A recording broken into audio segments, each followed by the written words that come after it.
Hey, what's up guys? So this video is about skill-based matchmaking in chapter 3.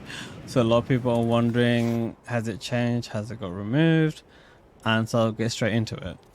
So skill-based matchmaking in short is exactly the same as it was 3 days ago when they changed it so that the highest level lobbies have 20 AI instead of 10 AI.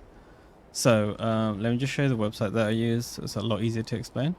So the website that I use is called Raz Tracker. Shout out to Raz Tracker. He's a really nice guy. He's working at 5 a.m. to make sure that it worked for this chapter. So if you're on PC, you can just upload your replay files. It not only shows you how many AI, what platform, but also you get to see the map and a lot of other things.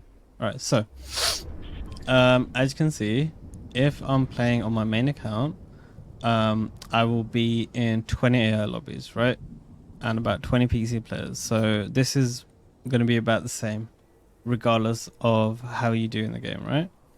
So that's solo, and again for duos, if I'm playing on my main account or with someone that's on my level, it's going to be about the same. Now, where that changes is if you're a low level player. I don't just mean season level, as in low skill. You'll be in like 75 AI lobbies with one PC player and mostly Switch players, right?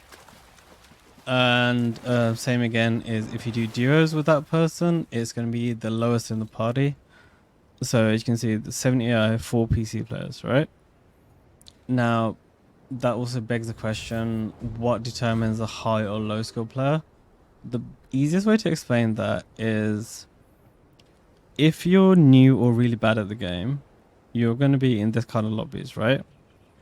And if you just spectate how people play in those kinds of lobbies, they don't build and they're just running around doing quests, right? So if you're getting, 2, 3 kills in a game, you're not building at all or a tiny little bit, or you're on Switch, you're predominantly gonna be in lower level lobbies, right?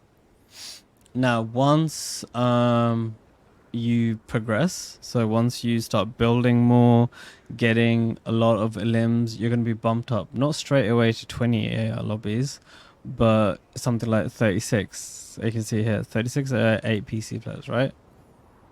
And that's essentially it. So Epic just decides that, hey, once you pass a certain threshold, it's a free-for-all, and the only thing that's going to matter is we'll have 20 AI, 20-ish PC players, rest console.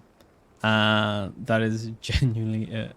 So whilst I discuss the pros and cons of that, another thing I want to discuss that is important to me is the whole issue of moving zones. So I'll show an example of 2 games from Cypher today, right? So the first game, he's complaining about a guy that's just sitting on height, right? And this guy was literally just sitting on height because guess what? The zone doesn't move. You don't have to do anything, right? And then as soon as the zone moves, it's like, oh wait, I actually have to do something, and the guy dies to full damage, right? And second game, Cypher was like, oh, this guy's playing so safe, he really wants the umbrella. And the answer is, Cypher, did you forget that a few days ago you were complaining about gays being like pop, like the World Cup? Do you know what I mean? It's like, listen, I've called you out before and I'm calling you out again, Cypher. You have more influence than I have, right? You need to tell Epic that one, they need to bring back full moving zones, i.e., they start from zones 5, zone 6, right? Because all that'll happen is you'll get people playing this defensively because that's the best strat to play. And you yourself was complaining a few days ago. There's nothing to do with the start of the season. People just play like that in pubs, right? And the reason I emphasize that so much is it's literally a hotfix. Epic can just say, oh, we're going to fix a switch, we're going to have full moving zones, right? Whereas for skill-based matchmaking, there is no simple thing that you can be like, oh, let's flick a switch and games will instantly be easier. So yeah, does this help anyone? What I was talking about, the whole skill-based matchmaking is, it's beneficial for like the really new players. Like, I get why they do it, right? But it's so basic that it only helps the new players. Like if you're someone who doesn't build or anything else like that, because I remember there was someone on Reddit, right? I'm not gonna name them, but they had 100 wins last season, and if you watch their videos, they don't build, and there's nothing wrong with that. But what I'm saying is,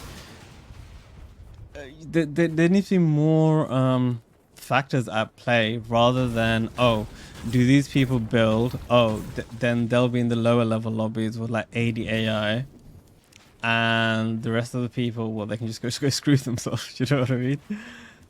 Uh, as I said in my last video, is they need to account for creative time, because the people that are really difficult to go against tend not to necessarily play a lot of pubs. I hate that word, but yeah, they're just sitting creative in 2v2 realistic doing edit courses, right?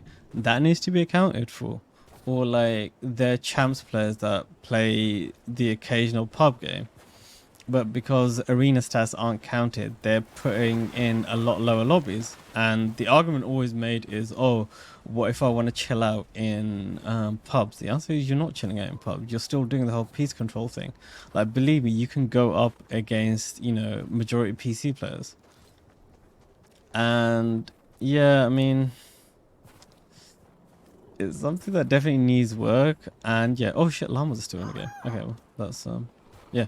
So I lost my train of thought. What I was gonna say is that people like Cypher PK, etc., need to pressure Epic more into improving the actual gameplay, such as skill-based matchmaking, because it's like Epic gonna get so much praise that, oh my god, they got a new map, this, that, and the other, right? And then, yeah, okay, I like the fact that there's a new map, right? But in a week, in 2 weeks, people are gonna get bored of it, and it's gonna go back to the same old crap of getting absolutely dunked on, right? And that's not fun for everyone. So that's what I'm saying. That yes, Epic should be praised for correct things, but they should be criticized for stuff like this. It's like, if Epic's only approach to skill-based matchmaking is, oh, we're just going to increase the amount of AI, how is that fixing anything? So yeah, as ever, I'm gonna update you guys if anything changes, and if you have any comments or questions, write down below. And yeah, I mean, I'm not gonna do just skill-based matchmaking content. I appreciate that. That's the main reason most people are here, but yeah. What is that here? Anyway, yeah, before I start rambling, yeah, consider subscribing if you want to see more skill-based matchmaking, or just a random guy family. Oh, look, there's another llama. All right, take care.